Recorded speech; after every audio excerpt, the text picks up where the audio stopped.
Добрый день, дорогие друзья, меня зовут Андрей, и сегодня я расскажу вам о канализации частного дома. Основные виды канализации: выгребная яма, накопительная емкость, септик и станция биологической очистки. Выгребная яма представляет из себя колодец без дна, который установлен на подушку из щебня и песка, который в свою очередь служит фильтром грубой очистки стоков. Ее плюсы: простота монтажа и невысокая стоимость. Минусы: низкий уровень очистки стоков, быстрое заиливание и риск загрязнения почвы, а также необходимость откачки при больших объемах сточных вод, необходимость подъездного пути и неприятные запахи. Этот вид актуален для небольших домов, преимущественно сезонного проживания с небольшим количеством сточных вод. Также подойдет для участков с низким уровнем грунтовых вод. Следующий вид канализации – накопительная емкость. Это герметичный, вертикальный или горизонтальный резервуар. Преимущество: простота монтажа и невысокая стоимость. Недостатки: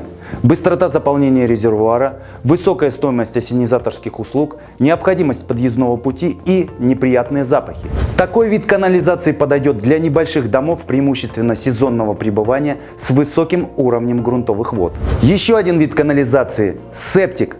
Это емкость с системой камер с отстойниками и фильтрацией. Твердые частицы оседают, образуя активный ил, в котором живут бактерии, расщепляющие органику. Его плюсы: невысокая стоимость, простота монтажа, автономная система и безвредность моющих средств и твердых отходов. Минусами следует отметить частичная очистка стоков, необходимость дренажной системы полиорошения стоков, вызов ассенизатора раз в полгода-год и необходимость замены фильтрационного поля, куда выливаются стоки, раз в 3-5 лет. Септик – наиболее распространенный вид канализации, сочетающий в себе простоту эксплуатации и невысокую стоимость. Еще используют станции биологической очистки. Их плюсами являются: простота монтажа, занимает минимум места, высокий уровень очистки до 98%, а сливать стоки можно прямо в канаву. Редкий процесс очистки станции.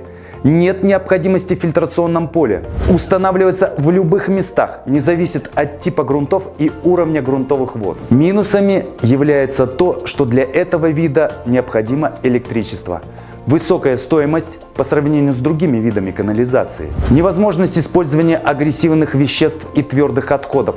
В зимний период при отсутствии жильцов необходима консервация. Необходимость постоянной подачи воздуха. Без воздуха аэробные бактерии погибнут. Станция максимально очищает стоки и может размещаться на участке без поля фильтрации.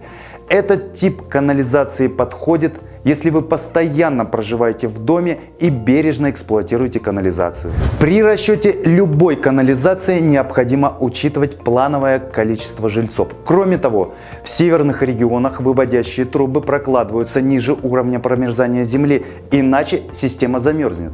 Если трубы выше уровня промерзания земли, то желательно провести греющий кабель.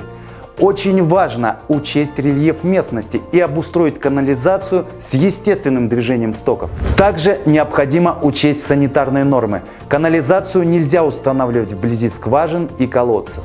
Ну что ж, друзья, подходите грамотно к строительству дома. С вами был Андрей Нутрихин. Удачного вам домостроения!